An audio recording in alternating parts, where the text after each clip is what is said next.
Good evening, good morning, good afternoon, wherever you are. Welcome to yet another conversation in the Pan-African forums, where today we're going to focus on the discussion around economic models. It is such a pleasure to be hosting this, our seventh conversation, where we collectively reflect on the practical meaning of the identity African in relation to the range of challenges facing the African continent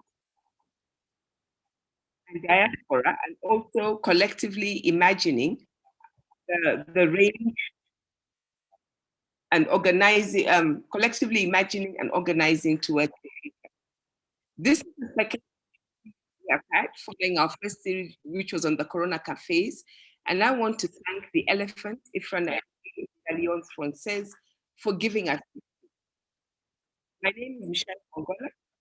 I also want to thank the interpreters who are joining us for the first time and to encourage everybody joining us by Zoom to check the language they prefer to follow us in either French or English. So at the bottom of your screen to the right, you will see the little globe there.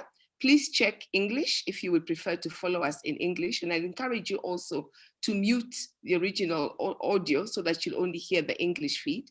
And for those of you who would like to follow us in French, please check French and also mute the original audio. We are live streaming in both French and English. So if you are following us and joining us by live stream on the usual channel, we will also put a link to the live stream on the French channel so that you would be able to follow that. And I really want to appreciate and welcome our interpreters, Sarah and Moise, for joining us and making this possible. In terms of our format, we are going to begin with the panelists' presentations, and then we'll go to Q&A. When we come to the Q&A, and even before, if you have some questions for us, if you are on Zoom, let me encourage you to put the questions in the Q&A function. Otherwise, feel free to keep chatting in the chat function, but if you have it in the Q&A, it'll be easier for us to bring them all up.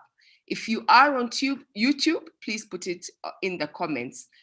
Feel free to put your questions in both English or French, and we will be able to interpret the questions as we go along.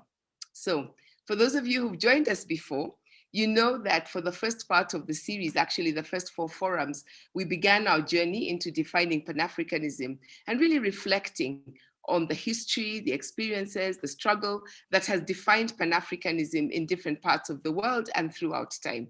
And if you are interested in catching up on these, please look for them on the YouTube channels of our hosts, Alliance Francaise, or the Elephant under Pan-African Forums playlist. These conversations have catalyzed others, they've raised numerous questions. And so in the second part of the series, we are looking at some of the questions you have raised and looking at a particular aspect and just fleshing it out a little bit. And today I'm very pleased to hold the space for a conversation between our guests. These are African intellectuals who are macroeconomists who have chosen to invest their life in thinking about and working on some of these questions, not only in terms of research, but in terms of convening other thinkers and also creating spaces where these questions can be further explored. Let me go to some of the questions that you have raised, and I want to thank everybody who has contributed one of these questions or been in part of the conversations that have happened on chat over the last few sessions, or who has sent us indeed some questions by email. Today we want to talk about, for example, what does it mean to strategize and act from the standpoint of an African identity, and to do so with the intention of placing the priorities, agendas, experiences, and realities of global Africa at the center of economic politics, policy, and practice. What historical models, both theoretical and experiential, already exist to facilitate the conceptualization and implementation of a new global order? Does Pan-Africanism provide a useful epistemological undergirding to 21st century policy work, especially in relation to issues economic? Or do we need a new framework? What might a Pan-Africanist approach to development look like in the contemporary moment? And finally, what initiatives or spaces do you find particularly innovative and promising as leaders and models in this regard? These are all such great questions, and we will be putting some of the links to the work that our panelists have done in the chat and in the comments as we continue with the webinar. But let me now just turn straight on to be able to introduce each of our panelists. I am really, really pleased to be bringing back onto the conversations for the second time, Ms. Crystal Simeoni. Crystal very kindly joined us when we did the Corona Cafes, and in the last Corona Cafe, we discussed the questions economic, and we talked about this idea of a new global order. And so it is a real pleasure to have Crystal come back and join us for the second time, and I'm sure she will bring some of the thinking from that set of cafes into this particular forum. Crystal is the director of NAWI, which is the AfriFem Macroeconomics Collective. She is invested in questions gender, public policy, governance, and macroeconomics. And I'm again very pleased to have Crystal, because this does take us back to some of the questions that we began to explore in our last conversation when we looked at feminist perspectives to Pan-Africanism. And I remember in particular, Professor Amina Mama raised the very important question of how feminist perspectives and feminist theory and feminist activism has informed economic policy in a wide range of things, and said that this is something we must continue to pursue. So Crystal, I'm really pleased that you're able to come to us. I know your work is strongly grounded on that as an epistemological foundation. Crystal was the head of advocacy and lead on economic justice at the African Women's Development and Communication Network, FEMNET, before leaving to found NAWI. She also has been a policy lead for international financial architecture at Tax Justice Network Africa. I will be putting a couple of links to articles. Crystal, I was very interested after our conversation on Corona to see that you had co-edited an article on medical equipment leasing in Kenya, where you looked at neo-colonial global finance and misplaced health priorities. And also to see your article earlier on, I think this year, when you asked, when it comes to development, public-private partnerships give us a lot to think about. So Crystal, welcome.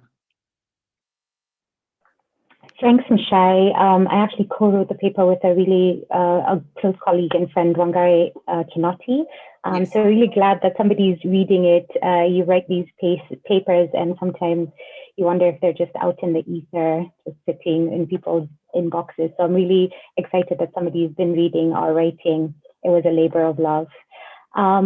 So I decided not to. Before you go on into that, why don't I just Sure. do all the introductions? But I did want to ask. So no problem.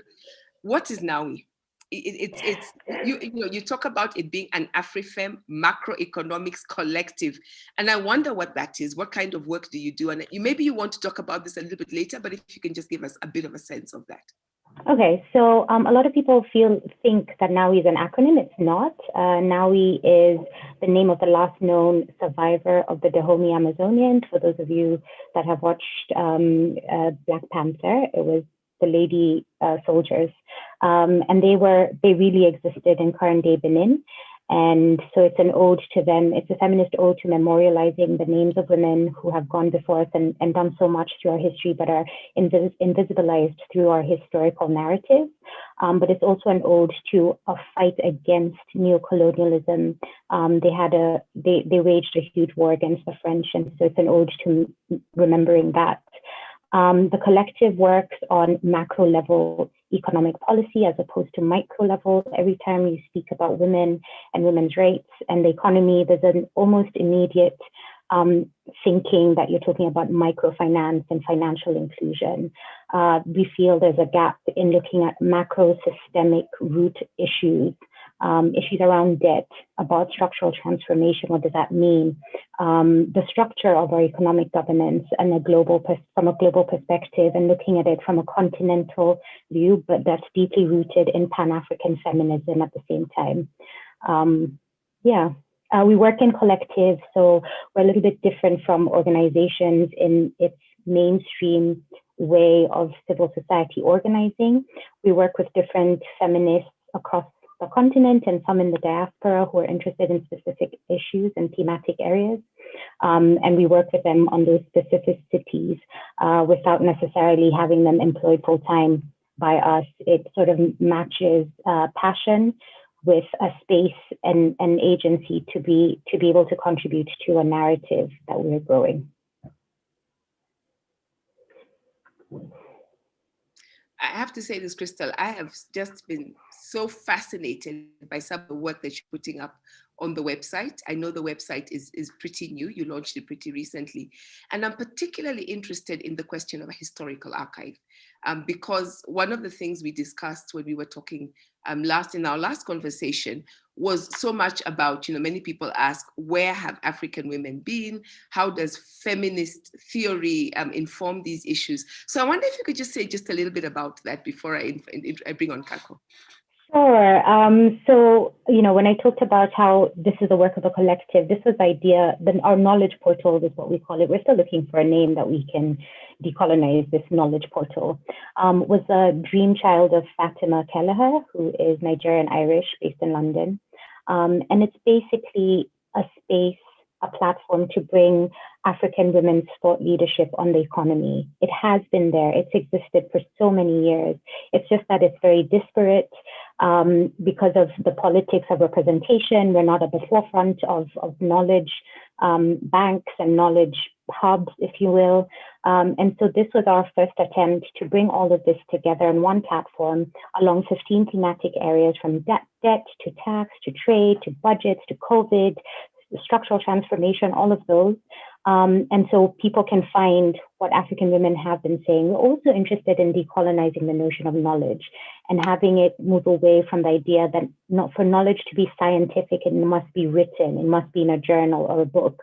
And so we're curating as well spoken knowledge. It could be in webinar recordings such as this. It could be podcasts, it could be speeches, it could be clips of news interviews, and putting that all together so that people can begin to find it. We've gotten some interesting feedback. Students were like, oh, we're really looking forward to having something like this where it's easier to find knowledge. There's a few hiccups. There's a number of products that are not digitized, and so that's the next hurdle. How do we do that? There's also a lot of knowledge that's behind paywalls. And what does that mean? And how can we free that knowledge for people to be able to access along open access tenets? Wow, I am looking forward to just continuing to go back to that. Thank you very much for that work. I think it's really important work. And let me now also invite our second panelist and just welcome them.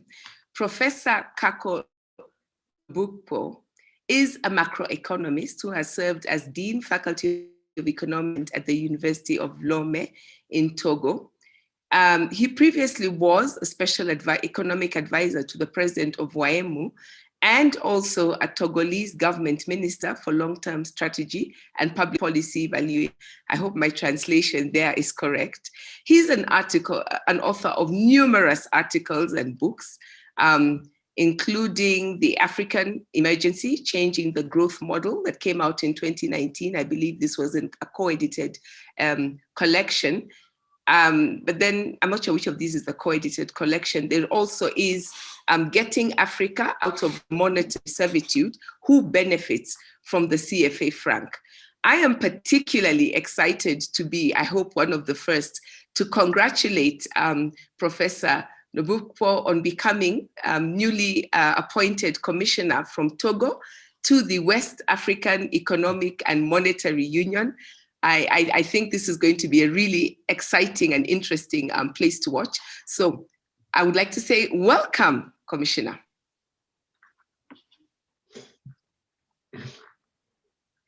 And may I also congratulate you. I do believe, let me join in celebrating with Togo. If I am not wrong, today is also a national day for Togo. So welcome. Merci. Just curious, for people who do not know what the West African Economic and Monetary Union are or is, would you say just a couple of sentences just to introduce what that is and what does it mean to be a commissioner? Oui. Merci beaucoup. Euh, pour ceux qui ne parlent pas français, ça va être un travail qui va vous permettre d'améliorer la compréhension du français. Et donc, l'Union économique et monétaire ouest-africaine, c'est une union qui a pour objectif, en fait, d'accélérer le processus d'intégration régionale en Afrique de l'Ouest, à côté de la CEDEAO, qui est la Communauté économique des États de l'Afrique de l'Ouest. Et donc, la différence entre les deux, c'est que la CEDEAO a 15 États et à l'intérieur de cette CEDEAO, finalement, il y a 8 États, dont 7 sont francophones et un lusophone, donc la Guinée-Bissau, qui ont en partage la monnaie CFA. Et en fait, tout le processus dans lequel nous sommes actuellement, c'est comment converger vers une seule monnaie pour l'ensemble de l'Afrique de l'Ouest, c'est-à-dire l'éco. Donc, il y a du travail à faire parce qu'il faut harmoniser les politiques, il faut veiller à la convergence des économies et travailler sur le droit parce que, comme vous le savez, les pays francophones ont un droit plutôt latin qui vient du Code civil, alors que les pays anglophones ont un droit qui est plutôt la common law. Donc, il y a beaucoup de travail à faire entre le droit francophone, qui est le droit OHADA, et puis le droit des pays anglophones de l'Afrique de l'Ouest. Et effectivement, on essaye aussi d'assurer ce qu'on appelle les 4 libertés de circulation, donc les personnes, les biens, les services et les capitaux à l'intérieur de la CEDEAO. Et pour vous donner un exemple, aujourd'hui, nous n'avons plus besoin de passeport pour voyager d'un pays à l'autre dans la CEDEAO. Avec la carte d'identité, nous pouvons voyager.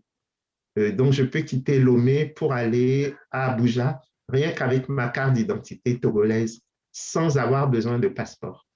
Et donc, voilà un peu le travail que nous effectuons, c'est pour l'intégration régionale en Afrique de l'Ouest.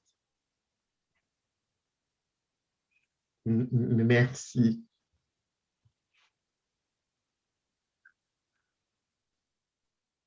That is so interesting. And I know that you are very much renowned for the hard work that you have done.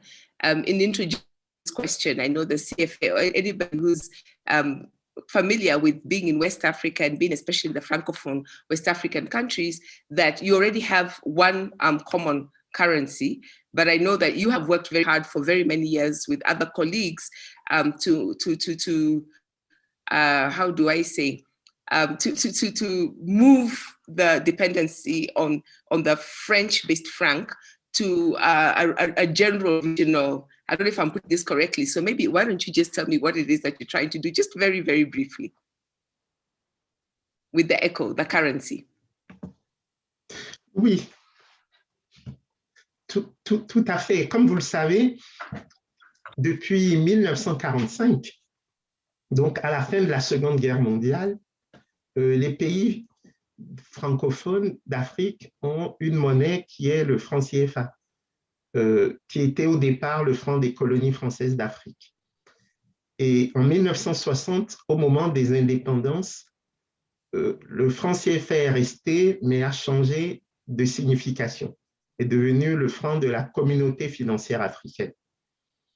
Et ce franc CFA a des spécificités parce qu'il maintient un lien entre les États indépendants et l'ancienne métropole, qui est la France, via le Trésor français, qui garantit finalement ce franc CFA. Et entre-temps, le franc français est devenu l'euro, puisque l'Europe a fait son intégration monétaire et l'euro dépend de la Banque centrale européenne, qui est à Francfort, en Allemagne. Okay. Et donc, notre combat avec mes collègues chercheurs, dont vous connaissez certainement beaucoup d'entre eux, Notre combat a été de dire, il faut qu'on sorte de la domination française, il faut qu'on sorte de la garantie française pour négocier directement avec la Banque centrale européenne, Francfort, si on veut garder le lien avec l'euro.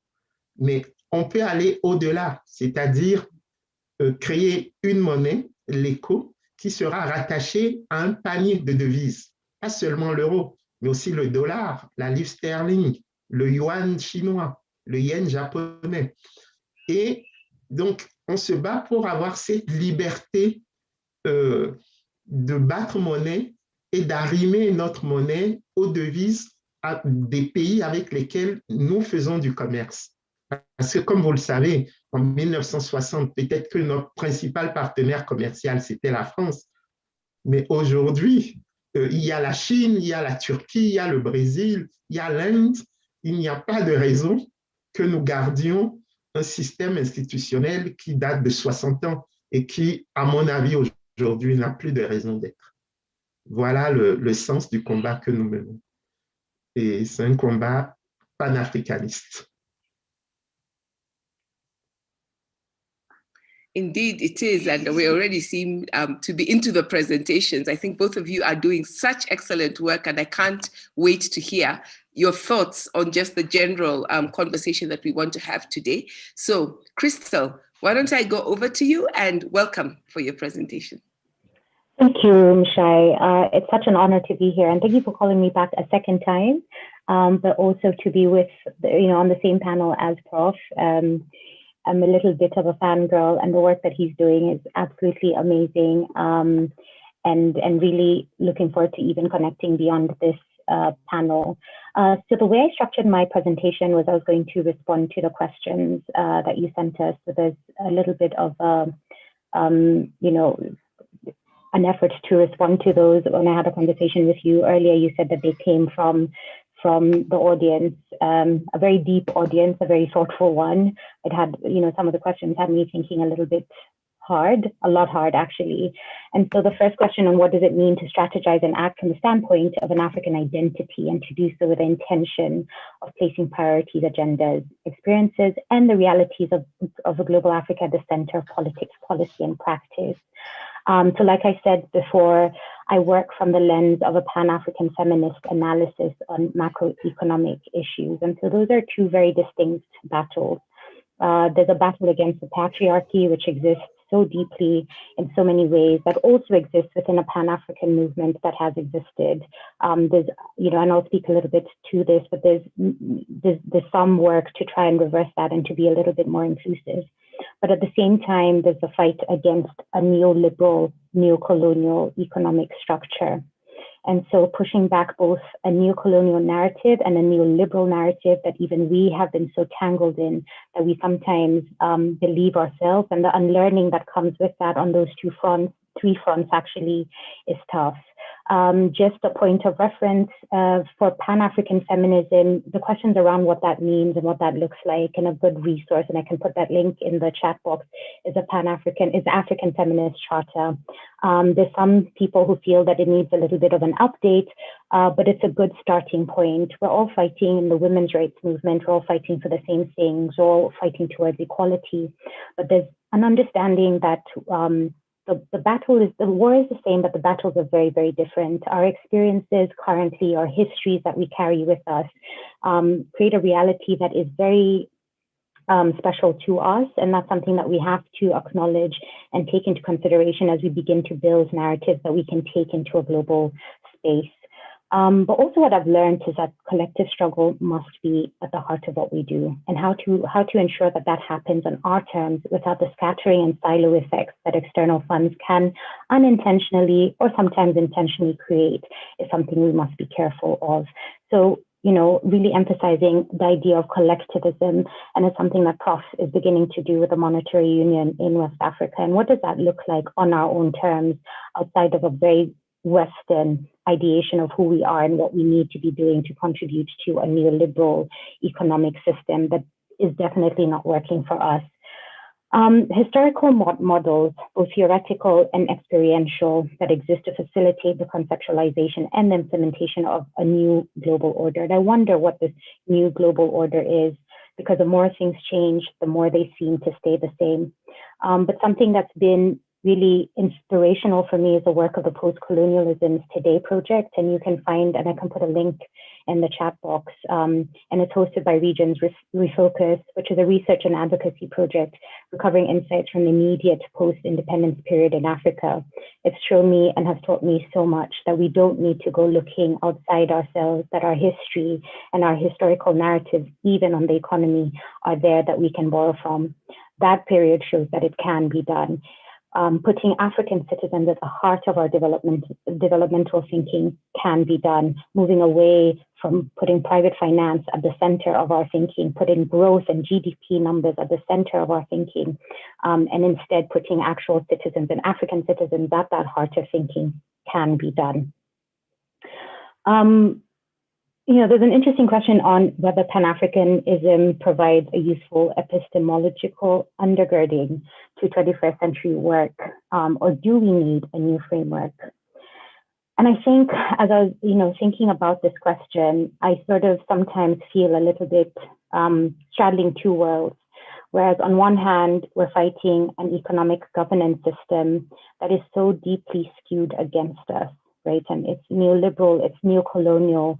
It carries the same tenets that it carried from the slave trade days to current day, 21st century. But at the same time, when I look at, the local newspapers and I look at the headlines, and I don't really watch the news anymore because it's so depressing. There's such a huge battle to fight on the local front at the same time.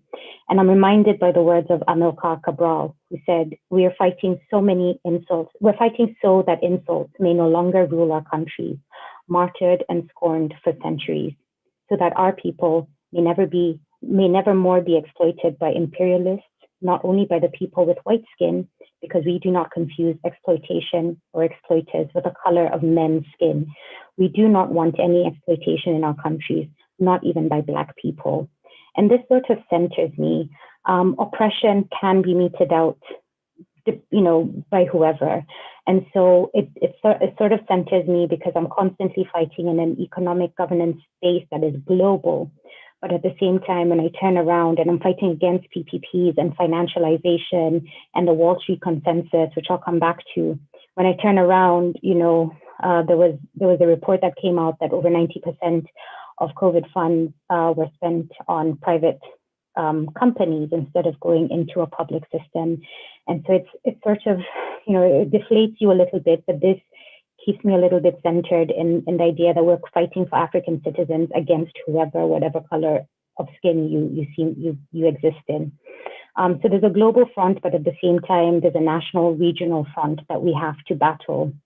And as the Twitterati say, you can walk and chew gum at the same time. Those two battles can exist at the same time, and it doesn't have to be one or the other.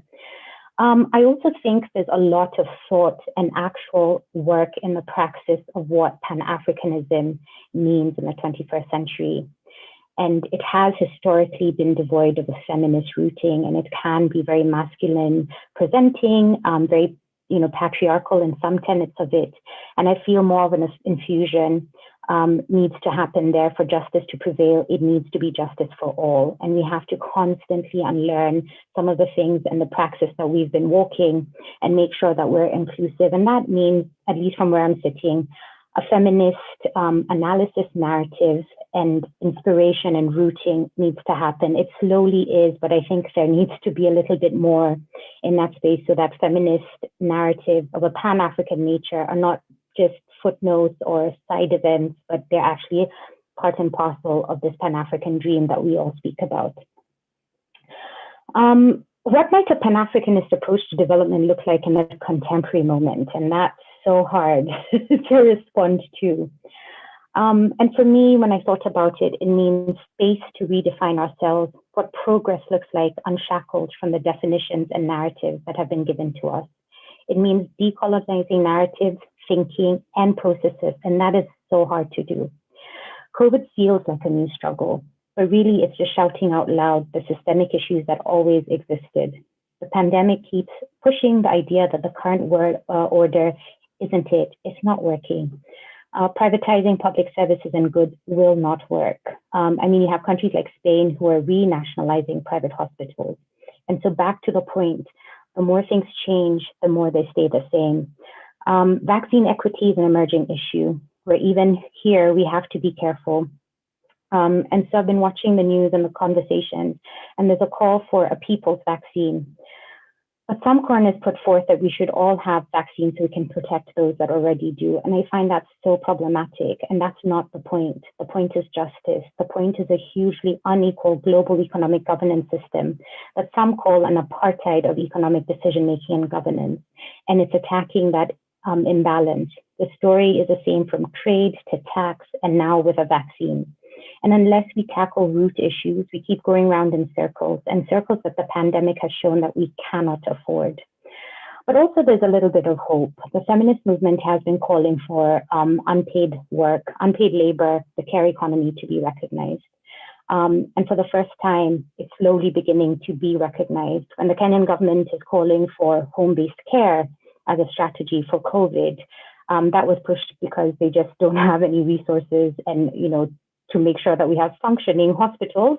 But that aside, it was nice to hear that actually coming from their mouths.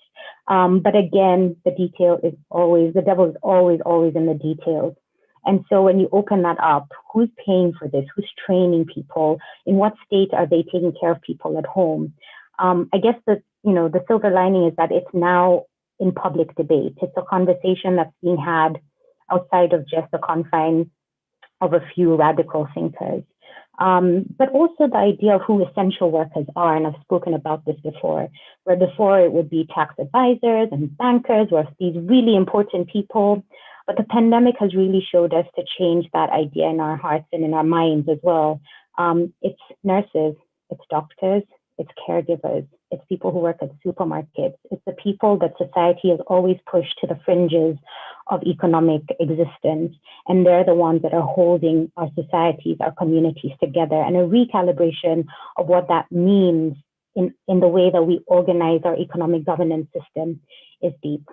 But then also I end with a little bit of hopefully hope, and the question around what initiatives and spaces are innovative and promising.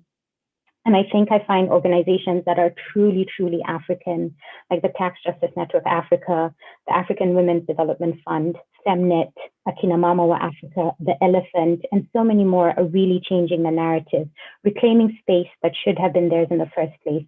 And this battle is financial too.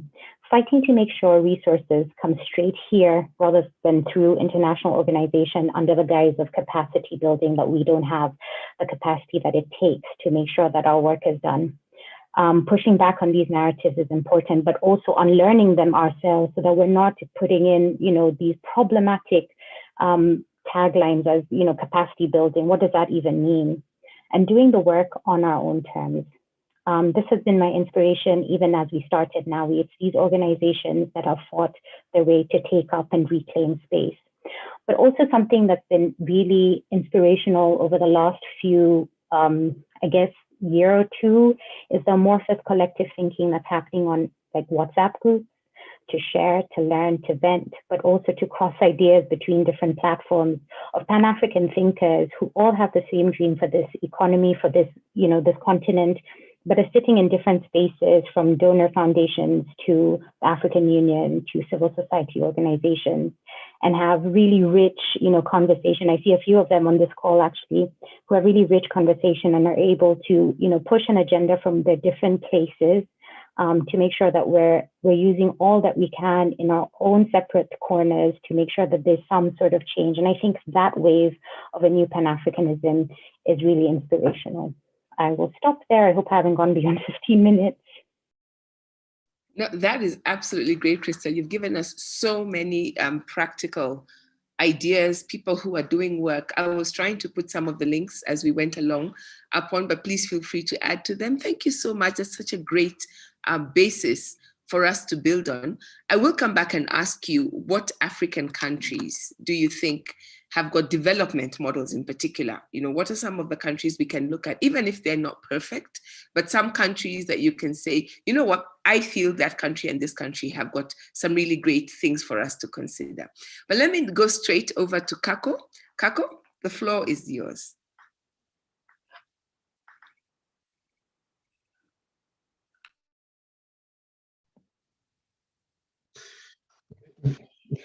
Merci beaucoup.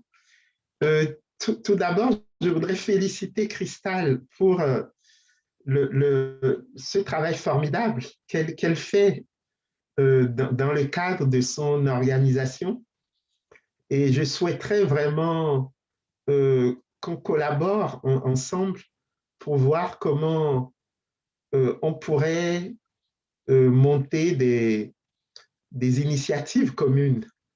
Parce que c'est très important que dans ce combat, nous puissions mettre en synergie toutes les forces motrices du continent africain. Ce qui, en plus, nous relie, et Cristal a insisté là-dessus, c'est que nous ne pouvons plus continuer le modèle actuel, de modèle de l'économie qui consiste pour les pays africains à produire et exporter les matières premières. Parce que quand nous exportons les matières premières, nous exportons en même temps les emplois pour les jeunes notamment. Et donc, il y a une injustice incroyable dans le monde. Tout le monde veut les matières premières africaines, mais personne ne veut des Africains dans leur pays.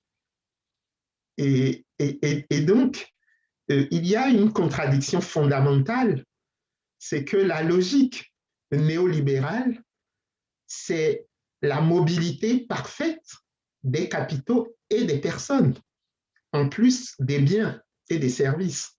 Et donc, si le système international accepte la mobilité des biens, des services et des capitaux, il devrait aussi accepter la mobilité des personnes.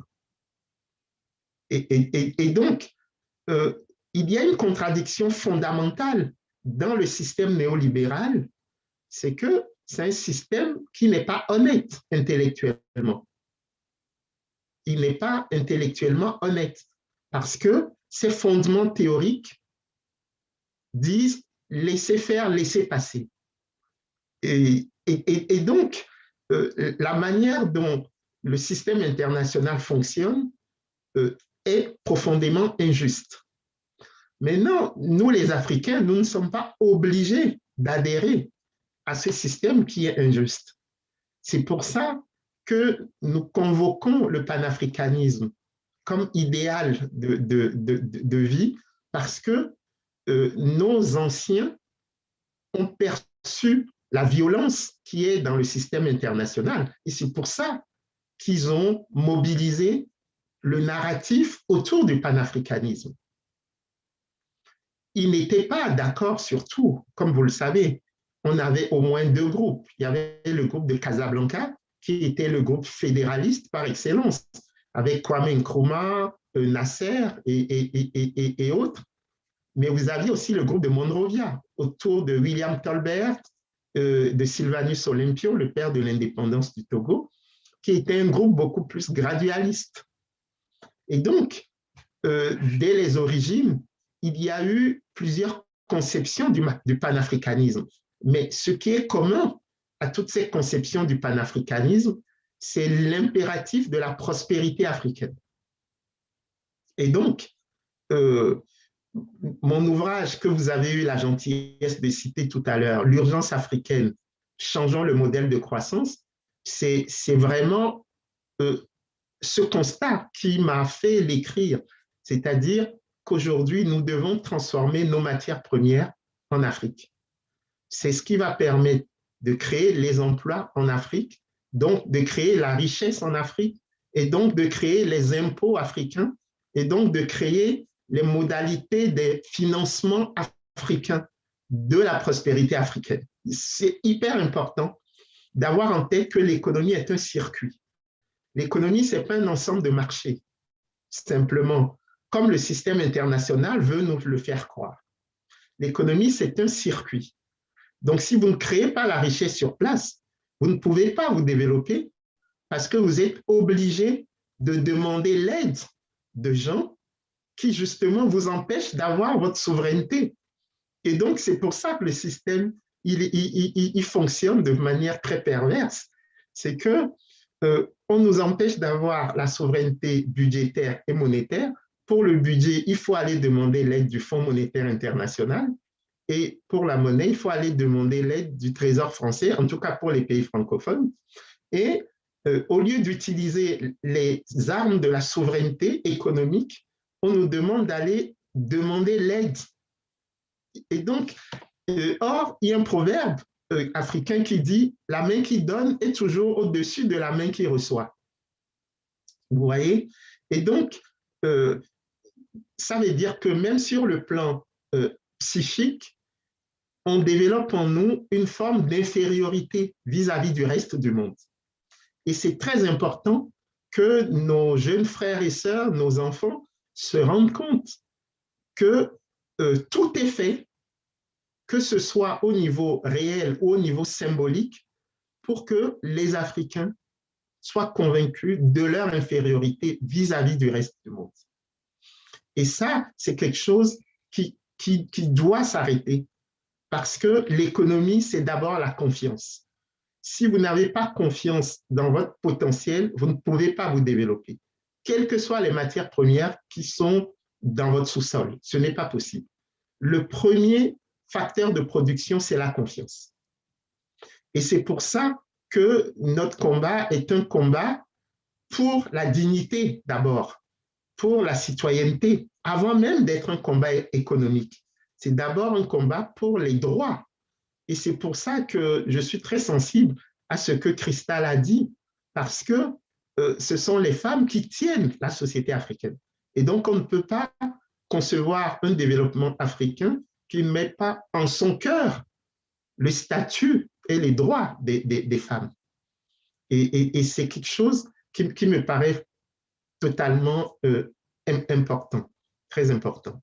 Maintenant, sur les perspectives, ce que je pourrais dire, c'est que nous avons à l'heure actuelle beaucoup d'initiatives, comme la zone de libre-échange continentale. Alors, la zone de libre-échange continentale, c'est une très belle initiative, mais avec un défi majeur, et j'insiste là-dessus. C'est la production africaine qui doit servir sur le marché africain. Nous ne faisons pas la zone de libre-échange continentale pour offrir un marché aux produits étrangers, aux produits non africains. Et donc, c'est pour ça que nous serons très vigilants aux règles d'origine pour que le contenu local des productions qui seront vendues sur le marché africain, ce contenu local soit au moins supérieur à 70, peut-être même 80%. Et deuxième chose, autour de la zone de libre-échange continentale, qui me paraît fondamentale, c'est qu'elle doit traduire la solidarité africaine. Cette zone doit traduire la solidarité africaine, c'est-à-dire qu'on ne peut pas mettre sur le même marché le Maroc et le Togo. Le Togo va disparaître. Et donc, ce qu'on va faire, c'est qu'on va mettre en place des systèmes de transfert budgétaire pour renforcer les capacités des pays qui ont une productivité plus faible que les autres. Et c'est seulement si on fait ces transferts budgétaires qu'il sera équitable d'ouvrir le marché à l'ensemble des acteurs économiques. Vous voyez, donc le panafricanisme vu sous cet angle, c'est l'expression de la solidarité intra-africaine. Parce que sinon, ça va être la liberté du loup dans la bergerie. On ne peut pas créer une zone de libre-échange pour des acteurs économiques qui ont des forces de production totalement dissymétriques. Ça n'a pas de sens. Et donc, en même temps qu'on fait la zone de libre-échange, on doit veiller pour que ce ne soit pas un marché pour le reste du monde. Et deux, on doit veiller à ce qu'il y ait de la solidarité intra-africaine. Et dernière chose, c'est que l'économie ne suffira pas. Il faudrait qu'il y ait un agenda politique qui permet de définir quelle est notre vision de l'intégration régionale. On ne peut pas nous obliger à n'avoir que l'économie comme horizon de l'avenir de l'Afrique. C'est très réducteur. Donc, nous avons l'obligation de construire ce que moi j'appelle une prospective africaine sur les 50 ou les 100 prochaines années. Ce qui existe au niveau de l'Union africaine, Union africaine 2063, ça c'est un travail de technocrates. Ce sont des gens qui se sont réunis dans des bureaux et qui ont créé un document de prospective. Nous voulons que les populations africaines soient associées au travail sur quelle est la vision partagée que les Africains veulent pour leur continent à l'horizon de la fin de ce siècle. Et je pense que c'est un travail qui va nécessiter l'effort de toutes et de tous. Je vais m'arrêter là pour l'instant pour ne pas être trop long. Merci, Michel. Thank you very, very much. I also really appreciate what you have said, and especially that reminder that the fight for human dignity is what this struggle is about. And so when we come to economic policy, when we come to economic issues, we're really asking, how does that further this fight for human dignity? And how do we make that the bottom line of all the things that we are going to do? I see we already have a good start in questions that are coming up. I will come to Nancy Muige's question in a second, but let me encourage anybody who has questions or comments. If you are on YouTube, please do put it in the comments and we will harvest them and bring them here. But if you are in Zoom, let me encourage you to do it in the Q&A so that the panelists can easily see them. I will ask you, Kako, as I return to Crystal for her to give me maybe some good examples of countries we can look at. You did talk about what we need to do as, and you said, we as the African people need to ensure that this focus is kept. What are some of the practical things that we can do as Africans to influence our governments, to influence regional organizations, to make sure, to hold them accountable to getting these principles right? And I'm asking you that because you have sat on the table, on the other side. You've been in government. I know you've, even before going now as a commissioner to YMU, I know you've done work advising the leadership there, actually leading organizations. So I'd like to ask you, before I come to the other questions, what are some of the real practical things that those of us who are not public servants can do to influence our government? But before I come there, Crystal, any models, any African countries that you think, we can keep our eyes on? That's a really hard question. especially because you're now. honest. I know you're an activist, so you come from telling governments what they're not doing right. So you give them some bouquets. I mean, to be honest, it's kind of hard because it's so convoluted and entangled in a global economic order. Are we really able to make our own decisions is something I really, really wonder.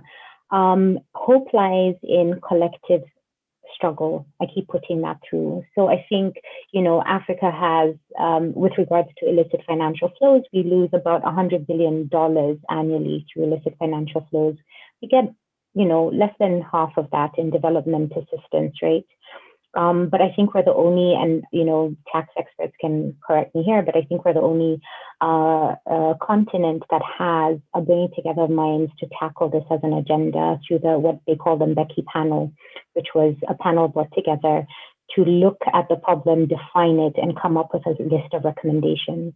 And I think this space and that narrative has brought together not only government, but civil society under one umbrella to see, what do we think about this from an African perspective and what can we do about it?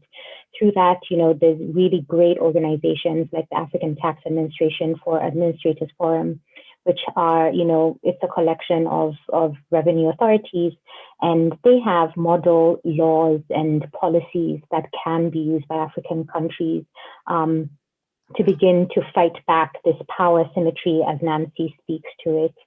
I think though, and this is touching on Prof's question a little bit, I think narrative is important, is such a vital, pivotal point of this struggle. Who's telling our story? Who's telling our story from whose realities, and who's defining what questions we're answering in the research that we do, I think is really vital. I was part of a process that's looking at public services, public goods and services, and the list of knowledge products that they put on this list of who to read. Everything is focused on the continent, not a single one of those listed articles or analysis was produced by an actual African. We're case studies, we're data collectors, but we're not telling our stories on our own terms based on our own realities. And I think that is something that is really damaging to our development as a continent, as sub-regions or countries. But also, who's making these decisions? They may be African, but are foreign trained. And I think I'm still waiting. We might have to do it ourselves to do a mapping of, how many current central bank commissioners or, heads of ministries of finance are foreign trained, and not just foreign trained, but, trained by the IMF, the World Bank, and whose narrative are they using to create developmental paths for our countries, but more, bigger for our region.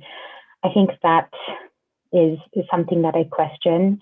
I'm really struggling to think of one example country. I can see snippets of resistance, but it's kind of hard to resist when you are so powerless in global spaces, when you're constantly being told what to do.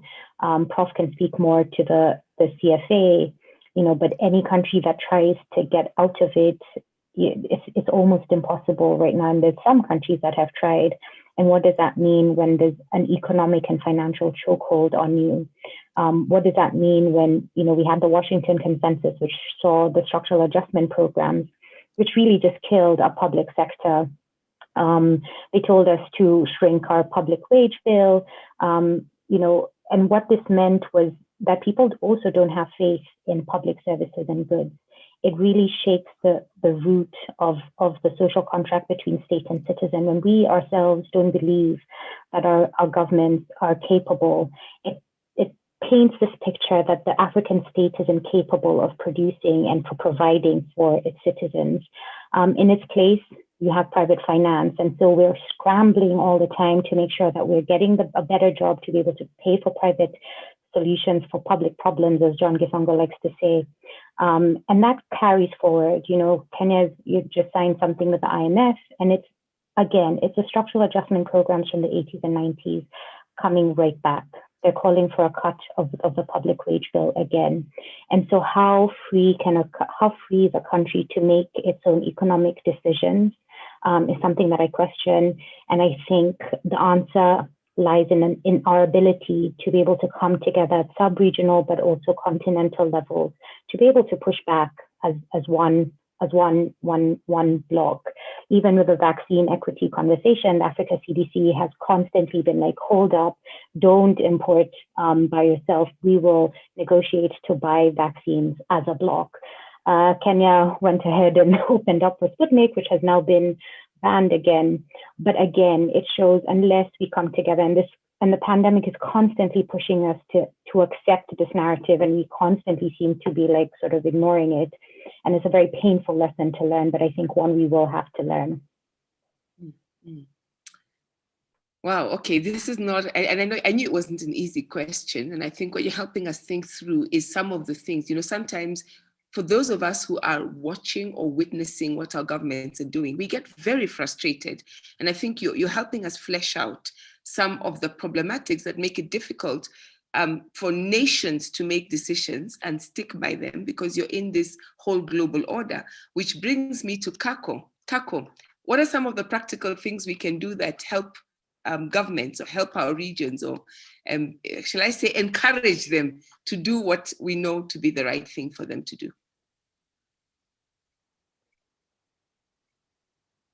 Oui, moi je pense qu'il y a 4 choses parmi d'autres. qu'on peut faire. La première, c'est ce que disait Cristal tout à l'heure. C'est que c'est le problème de la légitimité endogène des dirigeants. C'est un problème fondamental parce que si vous avez des dirigeants qui ne sont pas légitimes,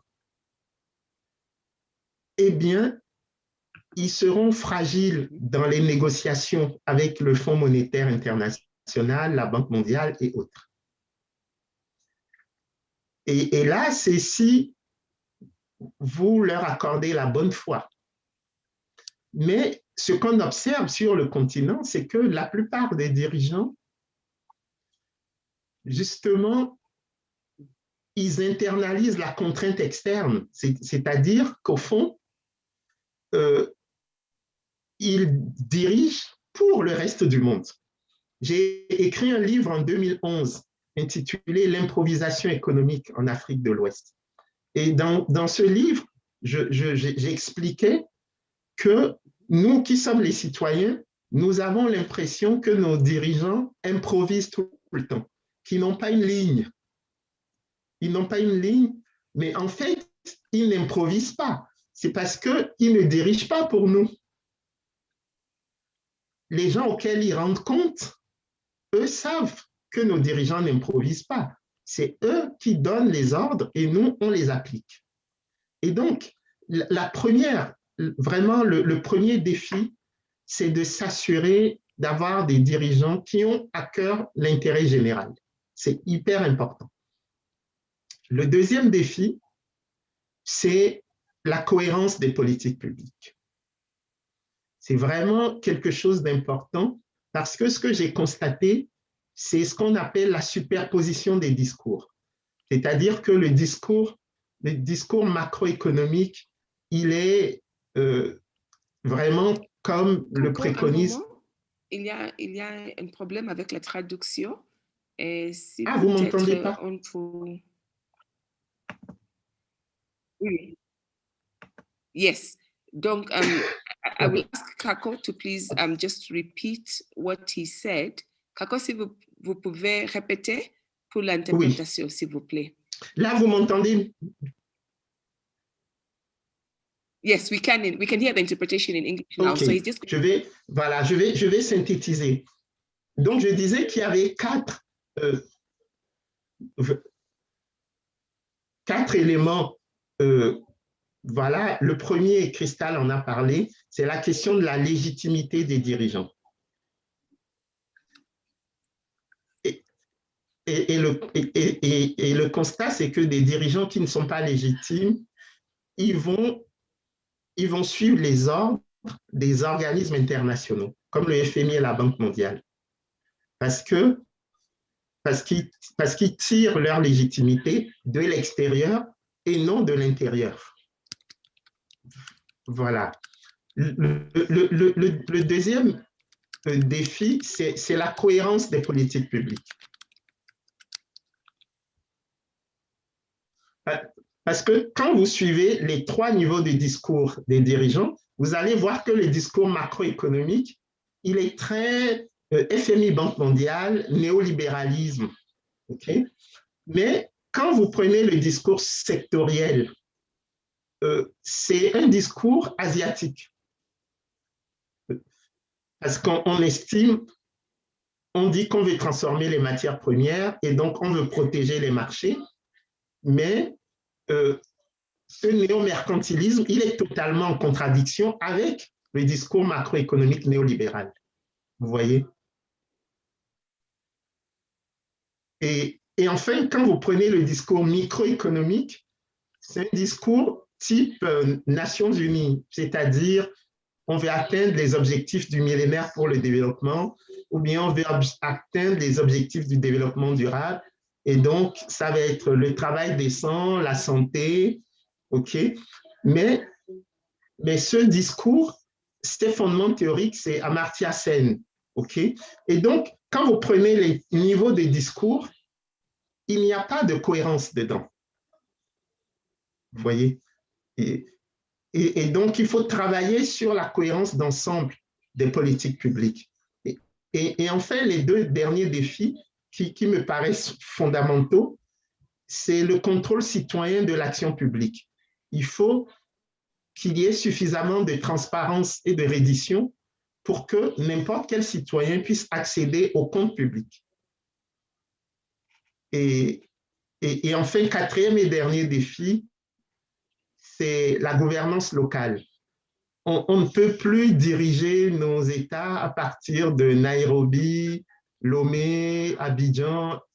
Voilà, il faut qu'il y ait une gouvernance décentralisée qui puisse permettre aux citoyens à la base d'accéder aux services et de faire prévaloir ses droits. Et c'est pour ça qu'un sociologue américain, Daniel Bell, dit « Nos États sont devenus trop grands pour les petits problèmes et trop petits pour les grands problèmes. »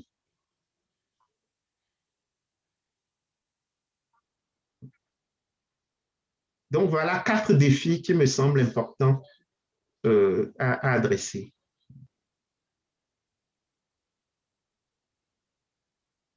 Thank you very much, and I do apologize.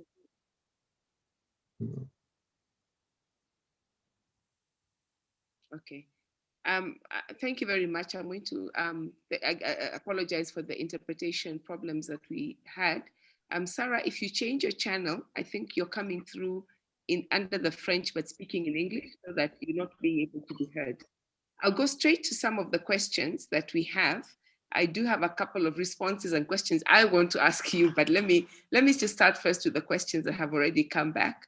Nancy Mwigei says, thank you very much, Crystal, for the groundbreaking work that you talked about that is important and critical. And she reflects that COVID has given us time to reflect and rethink of our global economic models. But I am worried that the power asymmetries between the West and Global South is still imminent and very alive when we think of discourses like building back better, which is what we're hearing a lot post-COVID. Has NAWI in particular done anything to unpack these discourses, especially the real implication it has on African economies, especially the systemic issues like inequality and its impact on the most vulnerable? And then I'm going to also read a second question that she had, and I'm going to ask Kako if you want to start thinking about this, but Krista, also feel free to answer this when you answer the first one. How do we get knowledge production at the center of our governments and ensure that when our finance and planning ministers are engaging with the international community, they are conscious of the effects of the policy choices they make on behalf of the citizens? I think that kind of comes a natural link from what we were talking about. So Crystal, would you like to respond to that, and then Kako? Yeah, so Nancy lives right next door to me, so it's a bit interesting that she's across the door from me.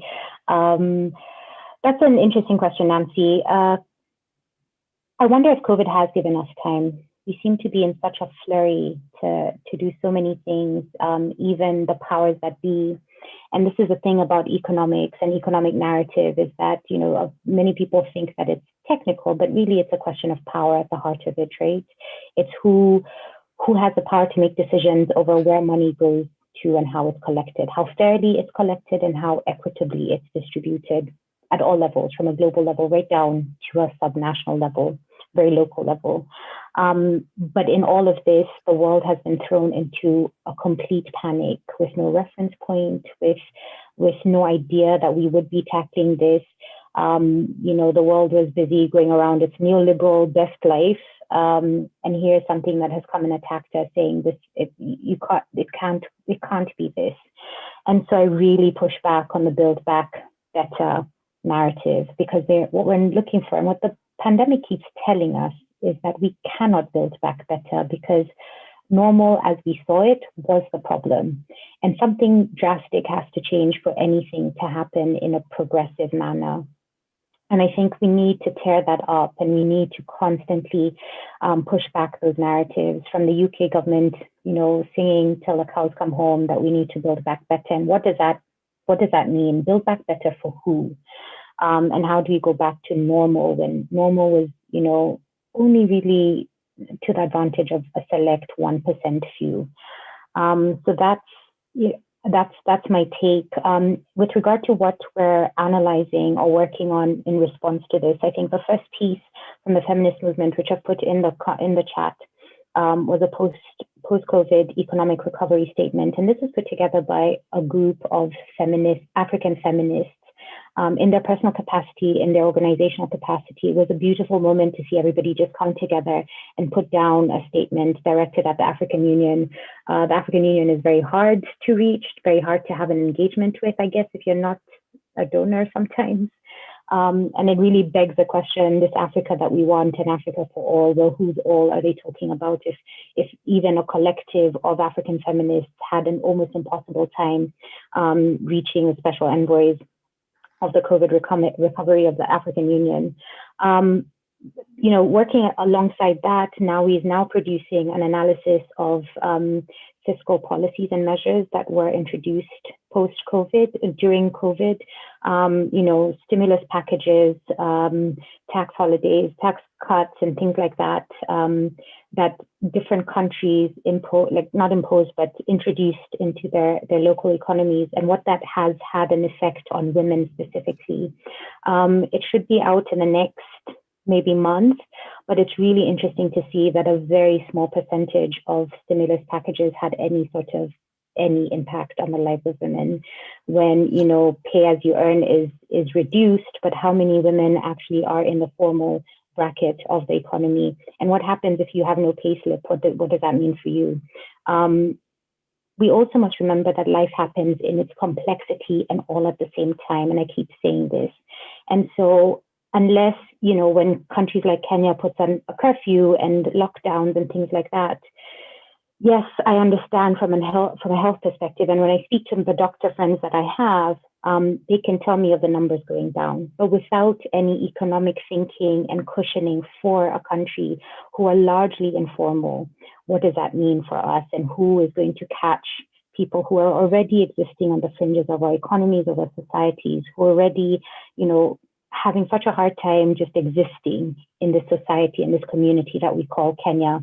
And what does that mean for them? And unless we begin to have those very deep conversations that are not centered around GDP, because African GDP has been growing before COVID, but our inequality levels have been growing in tandem very highly at the, in the same space.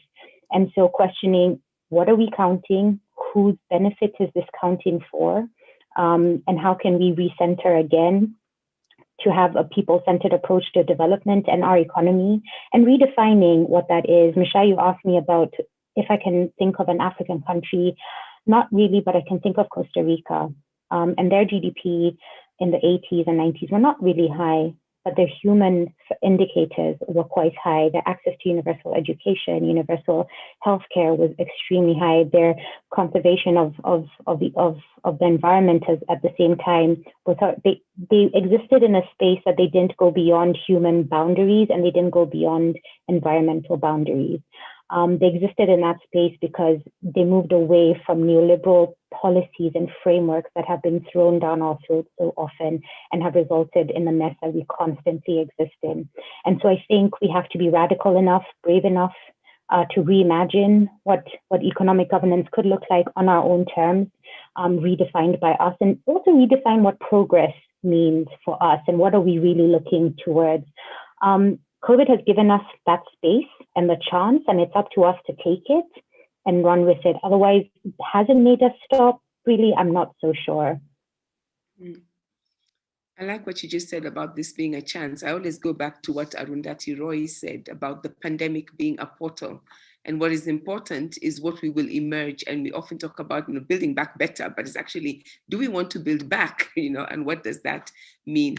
I was thinking about, as you spoke, I've always been really taken by Bhutan's National Happiness Index. And no matter what we think about, the concept of happiness, but the way they define it and what they're really looking at is not so much GDP, but asking what is the impact on people's real lives and real conditions. But over to you, Kako. What would you like to add to the conversation? Oui, moi, je voudrais dire 4 choses rapidement. pour compléter les propos de Cristal auxquels je souscris entièrement, l'urgence, c'est vraiment la production. Sur place, nous devons produire et diversifier la production de sorte que nous puissions jouer sur les complémentarités. Je vais vous donner un exemple. Aujourd'hui, tous les pays d'Afrique de l'Ouest francophones produisent le coton. Vous voyez, le Togo produit du coton, le Bénin produit du coton, le Mali, le Burkina, tout le monde produit du coton. Et on exporte le coton sans transformation. Et donc, on est obligé d'importer les habits ensuite, les draps, les t-shirts, les costumes, tout ce que vous voulez. Donc, alors que si on créait des industries textiles dans l'Afrique de l'Ouest, on pourrait valoriser d'emblée la production de coton. Et tous les pays ne se spécialiseraient pas dans les mêmes types de transformation du coton. Et donc, là, on peut augmenter la part des échanges intracommunautaires. Parce que vous savez, quand vous prenez tout le continent africain, nous n'échangeons pas plus de 15% du commerce. Il y a 85% du commerce africain qui se fait avec le reste du monde. Nous n'échangeons pas entre nous. Et donc, le premier enjeu, c'est vraiment l'enjeu de la production pour le marché africain et donc l'enjeu de complémentarité des produits. Le deuxième enjeu qui me paraît fondamental, c'est que pour réussir cela, il faut revoir l'éducation de nos jeunes. Il faut développer l'adéquation entre la formation et l'emploi. On ne va pas continuer à produire des millions de docteurs en philosophie, en sociologie, en économie, en droit, alors qu'on n'a pas de menuisiers, de forgerons, de mécaniciens, de gens qui peuvent travailler dans les industries. Ça n'a pas de sens. Donc, si on ne veut plus dépendre du reste du monde, il faut qu'on soit capable aujourd'hui de créer les emplois dans les secteurs qui vont nous rendre indépendants du reste du monde. Vous savez, sur 10 emplois créés en Afrique depuis 30 ans, sur 10 emplois créés en Afrique, vous avez 6 dans le secteur agricole, 3 dans le secteur des services et un seul dans le secteur industriel, le secteur secondaire. Or, c'est dans le secteur industriel qu'on crée la valeur pour les produits. Et donc, il y a un problème. Si le secteur qui doit créer le plus de valeur, c'est là où vous créez le moins d'emplois, ça veut dire que votre système, il n'est pas viable.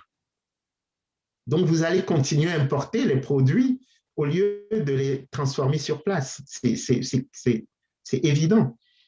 D'où le troisième défi. Le troisième défi, c'est la protection aux frontières. Okay? Vous ne pouvez pas développer une industrie si vous êtes en concurrence directe avec les Chinois, les Américains, les Allemands ou les Français. Ce n'est pas possible. Et donc, il faut protéger les frontières pour augmenter, monter en gamme et amorcer le processus d'industrialisation. C'est pour ça que nous ne voulons pas signer les accords de partenariat économique entre l'Union européenne et les pays africains. C'est parce que nous voulons le juste échange alors qu'on nous propose le libre-échange. Et donc, c'est pour ça qu'on ne peut pas signer ces accords. Parce qu'il faut que nous développions nous-mêmes nos marchés et nos process industriels. Et enfin, quatrième et dernier élément qui me paraît important, c'est qu'il faut redistribuer la richesse. Un pays comme le Nigeria, qui dépend du pétrole, même s'il ne s'industrialise pas, il faut que les revenus du pétrole soient bien répartis dans le pays. Il y a des pays développés qui sont dépendants d'une seule matière première, la Norvège. Quand vous prenez la Norvège, qu'est-ce qui fait la richesse de la Norvège? C'est le pétrole. Mais le pétrole, ses revenus sont redistribués de sorte à créer un processus de transformation structurelle de l'économie et de la société norvégienne. Donc, je voudrais être clair dans mon propos. Lorsque nous parlons de panafricanisme, il ne s'agit pas de dire que c'est la faute au reste du monde si nous n'arrivons pas à nous développer en Afrique. Il s'agit au contraire de regarder en face les défaillances du système de vision et de gouvernance en Afrique, de sorte à ce que nous puissions prendre appui sur ces défis pour les relever et créer la prospérité partagée. Je tiens absolument à ce que ce soit très clair. Les Africains ont l'habitude de célébrer des promesses. Nous, on aimerait qu'on célèbre des réalisations concrètes. C'est très important. OK. Merci. That's such a great way to end what you were saying, because I want to go to Moses Karori's comment and question. And I think, you know, he wrote this while Crystal was speaking, but I think he would also say this of what you've just said, Kako, that you've touched on something that has left him wondering for long. What efforts are we putting in solving our problems from African points of view rather than Western points of view? So you've talked about what needs to be done. What concrete efforts are people putting? What examples can you give of initiatives? And I want to put that together with Nancy's other question, because here she asks us about what needs to happen, and then if and this goes to both of you, if you can give us examples of what is already happening. Nancy asks, how do we break away from neoliberal models of leaving issues of health in laissez-faire market economies to be regulated by global markets through the hegemony of pharmaceuticals? Can we trust institutions set up in the neoliberal ideology to be an arbitrator? So I guess she's asking, you know, can they, even if they wanted to be, can they be that? Her question is in reference to South Africa and India, who have been on the forefront addressing the tension around trade-related aspects of intellectual property rights. What is your take on what needs to happen? And I will ask, what is your take on what is happening? Are the efforts that people are making, are they successful? Crystal and Kako, you can answer both questions, whichever of you wants to go first. I don't know how safe a space this is, considering it's like publicly recorded and will be out in the ether. Yeah, I mean, Nancy has sort of answered the question. Can they be an arbiter? No. Again, it goes back to power. It goes back to centering profit. Again, the call for people's vaccine, but again, the devil is in the details on what exactly that means, and not being pitiful. So this whole idea of like, you know, we'll donate vaccines to the global south once we've vaccinated ourselves, and then you can have whatever's left, is largely problematic. Just to put this against the backdrop, and I've said this statistic so many times, but the global south, so Asia, Africa, Latin America, contribute over 60% of labor and over 60% of raw materials to a global economy. We only accrue 5%, less than 5% of global wealth. That begins to paint a picture of where we stand in terms of also where we stand when we're negotiating. There's a call for right now a waiver on TRIPS, and I think that's something that we have to fight for. We're not looking for pity. Victims never get asked for solutions, and right now we're victims, right? All we're saying is, can we have the IP, the intellectual property, to produce the vaccines ourselves? How we're going to do that, that's our problem.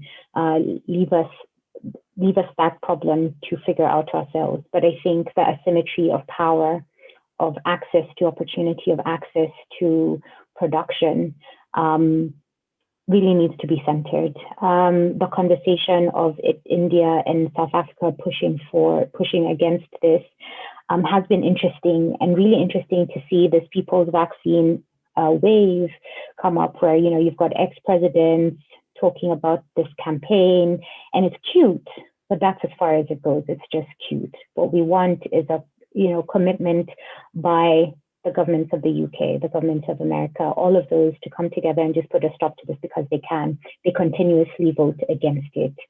They continuously vote to put profit in the space that the people's actual lives should be in. India is going through hell right now.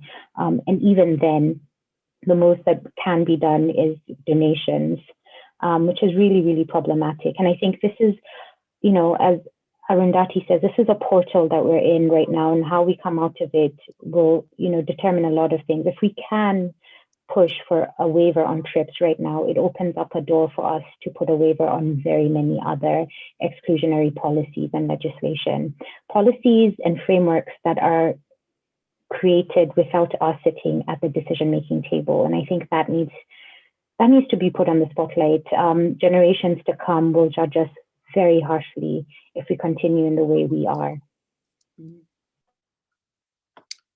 Thank you very, very much. That is such a sobering note. And Fanon talks about each generation, but then, having to fulfill its historical mission. And he does warn us that we should not take it for granted that just because we live in this time, that the generations to come will celebrate what we do, that we might actually fail to fulfill our historical mission. Kako? Tout à fait. Moi, je voudrais dire trois choses, mais la première est vraiment liée à ce que vous venez de dire, Mchaï, parce que je crois que l'enjeu, qui est un enjeu de long terme, c'est l'éducation à la fierté africaine. C'est-à-dire que nous devons apprendre à consommer africain. C'est très important parce que c'est le cœur de l'indépendance. C'est l'éducation à la fierté. Et ce que fait le Nigeria, par exemple, avec sa production de cinéma à Nollywood, c'est quelque chose d'extraordinaire parce que à travers l'industrie du cinéma, on est en train de montrer que tous les problèmes africains sont les mêmes et on est en train d'avoir des références africaines. Vous voyez, il y a 30 ans, on ne pouvait quasiment pas voir de films africains. Okay, il fallait voir des films de Hollywood ou de Bollywood il y a 20 ans. Mais aujourd'hui, on a par exemple Nollywood. Donc, avec toutes les limites qu'il y a, il y a l'éducation à la production et à la consommation africaine. C'est tout à fait fondamental. Ça renvoie au deuxième point par rapport au coronavirus, au COVID. Il est urgent qu'on développe une recherche et une industrie pharmaceutique africaine. Aujourd'hui, nous importons 95% des médicaments hors d'Afrique. Nous les importons d'Inde, nous les importons de Chine et nous les importons de l'Union européenne, en plus des États-Unis. L'Afrique ne produit que 5% des médicaments qu'elle utilise. Et j'ai un problème par rapport au coronavirus parce que ça fait un siècle que nous avons le paludisme, mais personne ne se mobilise sur le paludisme. En tout cas, en Afrique de l'Ouest, le paludisme tue plus de gens que le coronavirus. Mais il n'y a pas de mobilisation médiatique des chefs d'État et des sociétés civiles en faveur du paludisme. Pourquoi il y a une telle mobilisation par rapport au coronavirus? Parce que le reste du monde estime que c'est l'urgence absolue. Je vous mets au défi de me montrer les statistiques de décès du corona et les statistiques de décès du paludisme en Afrique. Je vous mets au défi. Ça veut dire que nous continuons à prendre les agendas des autres. C'est ça le problème. Nous continuons à prendre les agendas des autres. Donc, dans notre priorisation des problèmes de santé, nous estimons que le problème du coronavirus est plus important que celui du paludisme. Pourquoi? Parce que ça touche les élites urbaines. Ça touche les élites urbaines, donc c'est au premier plan de l'agenda. Et or, l'Afrique c'est quand même 70% de population rurale. Et donc, il faut vraiment décentrer le regard pour comprendre que si nous voulons un développement inclusif de l'Afrique, nous devons choisir nous-mêmes les sujets qui doivent être au cœur de l'agenda. Et ça me paraît fondamental. Parce qu'on ne peut pas en même temps dire pendant 90 minutes, on veut que l'Afrique se développe pour les Africains et par les Africains, et commencer à supplier le reste du monde de nous donner des vaccins. C'est une contradiction totale. Vous voyez? Et enfin, troisième et dernière chose, c'est l'effort de solidarité que nous devons faire. Par exemple, au Togo, nous avons développé l'initiative Novici, qui a consisté à envoyer des transferts massifs d'argent aux populations les plus démunies pour faire face aux difficultés d'approvisionnement économique liées à la pandémie de coronavirus. Et donc, cet effort de solidarité que chacun doit faire, il faut l'amplifier. Et donc, voilà 3 éléments qui me paraissent importants. Un élément de court terme, ce sont les transferts d'argent pour sauver les populations les plus vulnérables. Et puis, 2 éléments de moyen et long terme, c'est-à-dire le développement de la recherche et de l'industrie pharmaceutique pour moins dépendre de l'industrie pharmaceutique mondiale, mais en priorisant par rapport au nombre de décès qu'on a chez nous et pas par rapport à ce que le reste du monde nous dit d'avoir comme priorité dans notre agenda sanitaire. Et enfin, l'éducation de long terme pour que nous ayons confiance en l'Afrique, nous ayons confiance en nos propres productions, en nos propres produits et à notre propre vision du monde. Ça me paraît fondamental. Merci beaucoup. Wow, thank you very much. This has been so rich. You've given us so much to think about. I keep thinking about when we first started this series of conversations, one of the things that we put on the table was whether Pan-Africanism had done all the work it needed to do in the past, and whether we needed to say, okay, you know, that was great, it was done, now let's move on to other things. And I think you've both really demonstrated how important it is that we continue to build on the ideology and the thinking and the theories and the experiences of Pan-Africanism in order to really tackle the big questions that we have facing us on the economic front. I will ask both of you to come and give us your final comments. And as I do that, Moses Karori has got one last question, and I wonder if you could fold that into it, asking, what are our short-term, mid-term, and long-term goals? Have we even set these goals on tackling African development issues? Kako, I believe you used to be a minister for long-term planning and strategizing and things like that. And Crystal, certainly, I know that now he not only looks backwards, but also looks forwards into the future and envisions where we want to be. You talked about leaving a legacy for the next generation. So whichever of you would like to start, please go ahead, give us your final comments and talk to us about planning, about the question of the prospective, because people often say Africans don't plan, you know, beyond the next election. So is that true? And if not, what are we doing in that regard?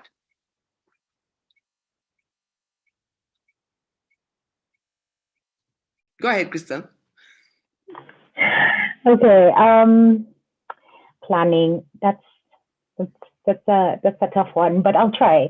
And I'll speak from my perspective, but from Nawi's perspective, right now we're sort of obsessed with making sure that there's an African women's narrative that speaks to macro level economic policy. It exists, and we're really working hard to grow it. On the knowledge portal that I spoke of, we have 707 entries in there. We're looking at 1,500 by the end of the year, but also our job is to curate, but also to produce. And so we've got a number of products coming out.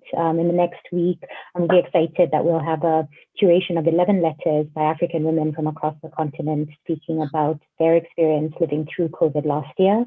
We'll have a next hopeful iteration this year that's speaking to this, living in the era of vaccine equity and what does that mean in an actual lived experience. And I think bridging the gap between policy and theoretical framing with just life, and bridging the straddling this really confusing, complex space that we exist in, that, people that work in policy spaces where you're analyzing these things on your laptop and, talking about policies and frameworks.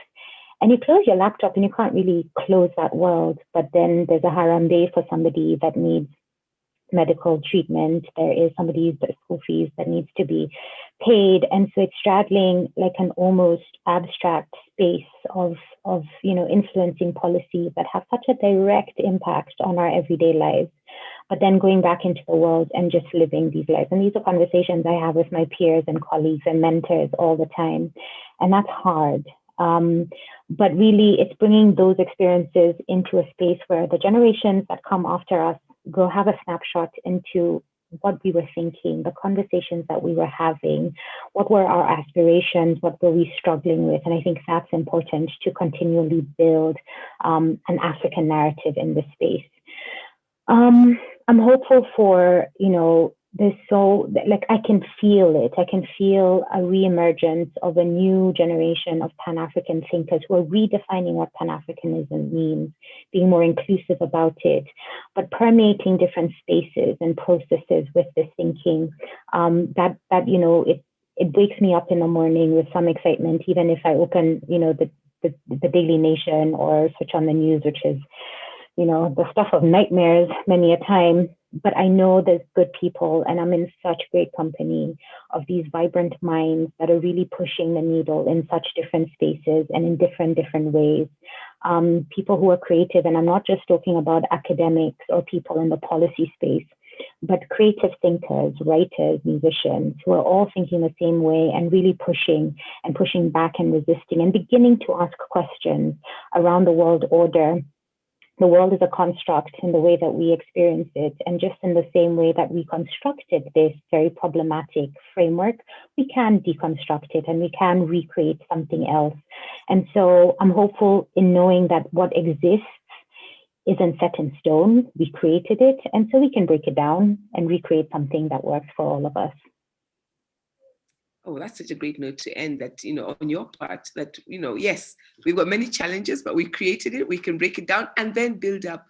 I'm thinking of who's this writer who talks about then make again the world, the universe as it was meant to be. And that's such a beautiful way. This is Aikwe Ama in Kempt, and he has that phrase, and it's always stuck in my mind. The universe as it was meant to be in this time, in this place, made for a new creation.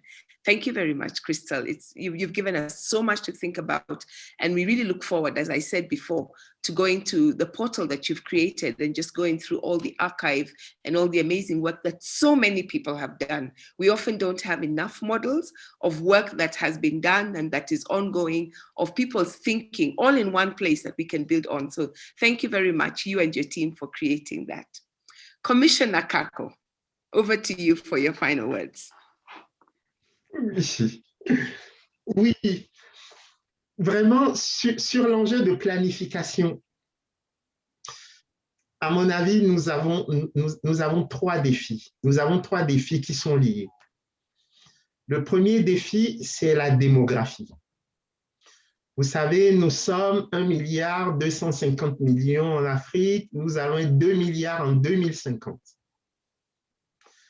C'est une situation qu'aucun continent n'a jamais vécue. Nous avons une population qui double tous les 25 ans. C'est la première fois dans l'histoire de l'humanité que nous avons de tels chiffres. La population double tous les 25 ans et 40% de la population a moins de 15 ans. Et ce que nous attendons dans les prochaines années, c'est 600 millions de jeunes sur les 40 prochaines années. qui vont arriver sur le marché de l'emploi. 600 millions de jeunes sur les 40 prochaines années, à raison de 15 millions par an. Et donc, pour la planification, c'est clair que nous aurons au moins 3 problèmes sur lesquels il faut travailler dès maintenant.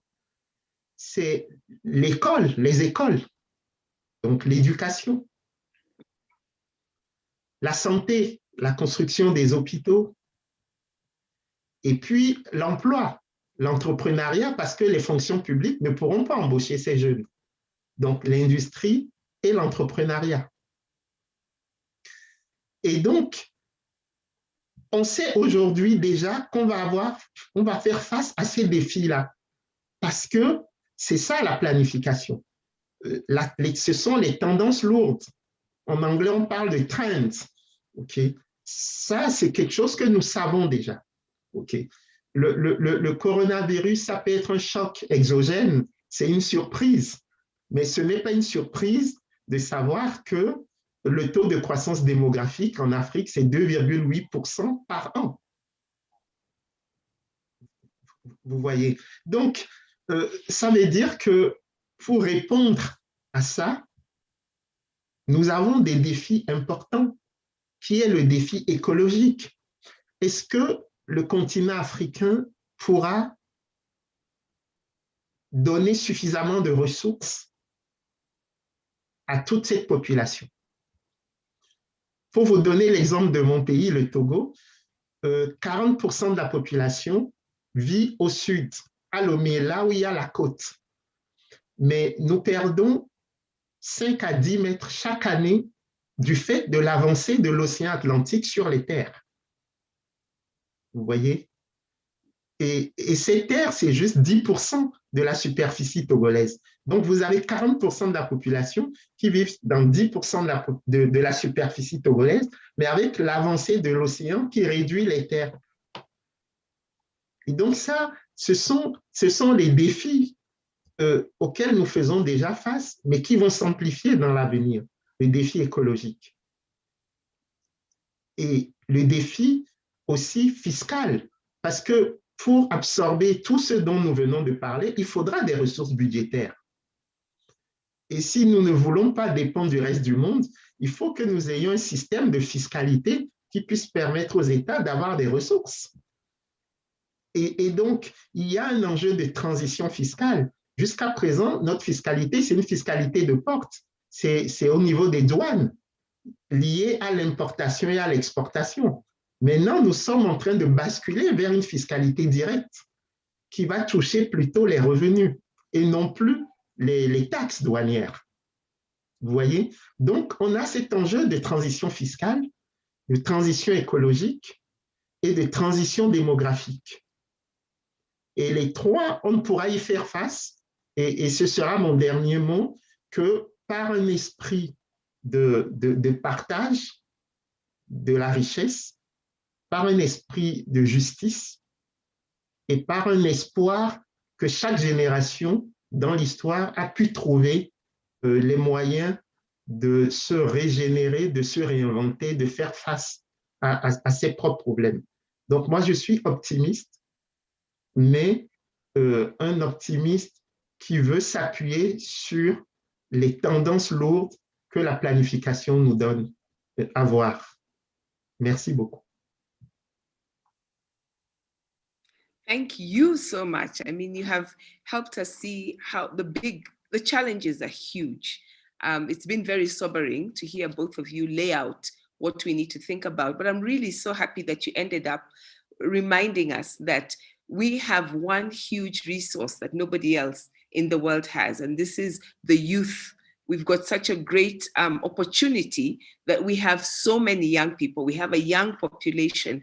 And if we get it right, that young population will help us unlock the future. And truly, you know, people keep saying, you know, we're in Africa's century, after the next century is Africa's. If we get that right, we will be able to unlock the future. I think this is a good time for me to also just say that our very next conversation is going to pick up right where you stopped, which is we are going to be looking at the question of education. And so I wish you all the very best with your new position. I'm sure we'll all be following very keenly to see what the West African region will be doing, because I think that's a great model. We talked about some of the models that are coming in, and I think we'll all follow with great interest.